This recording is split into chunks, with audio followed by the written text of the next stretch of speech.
নমস্কার বন্ধুরা, ডিজিটাল বাংলার আরও একটি নতুন পর্বে তোমাদের স্বাগত। পেশ হয়ে গেল রাজ্য বাজেট 2025।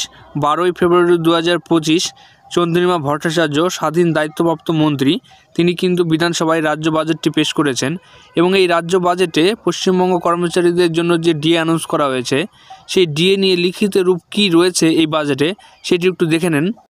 রাজ্য বাজেটের 121 পৃষ্ঠায় 9 নম্বর প্যারায় যেটি বলা হয়েছে সরকারি কর্মচারীদের ডিএ নিয়ে, রাজ্যের উন্নয়নে সরকারি কর্মচারীদের অবদান অনস্বীকার্য।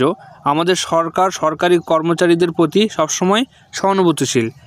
আপনারা জানেন যে বিগত বামফ্রন্ট সরকার পঞ্চম বেতন কমিশনের সুপারিশ মেনে মাত্র 35% ডিএ দিয়েছিল। আমরা এই ক্ষমতায় আসার পর ধাপে ধাপে বাড়িয়ে সেটিকে 125% পর্যন্ত ডিএ দিয়েছিলাম।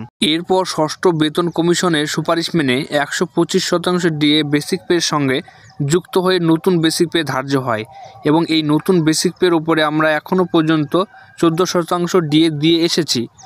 আপনারা জানলে আরও আনন্দিত হবেন যে সরকারি কর্মচারী, আধা সরকারি কর্মচারী ও অশিক্ষক কর্মচারী এবং পেনশনার ভোগীদের ওপর মূল্যবৃদ্ধির বোঝা কিছুটা লাঘব করতে আমরা ডিএর হার আরও 4% বাড়িয়ে 18% করার সিদ্ধান্ত নিয়েছি, যা কার্যকর হবে 1 এপ্রিল 2025 থেকে। এটিই কিন্তু লিখিত আকার যেটি রয়েছে রাজ্য বাজেটে পশ্চিমবঙ্গ সরকারি কর্মচারীদের যে ডিএ নিয়ে যে লিখিত রূপটি, সেটি কিন্তু এই তুলে ধরা হলো এই ভিডিওর মাধ্যমে।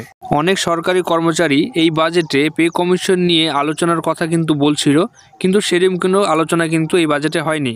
ভিডিওটি ভালো লাগলে লাইক করবেন, কমেন্ট করবেন, সাবস্ক্রাইব করবেন এবং অবশ্যই বেল বটনটিকে অন করে রাখবেন, যাতে আমাদের গুরুত্বপূর্ণ আপডেটগুলি আপনি সবার আগে পান।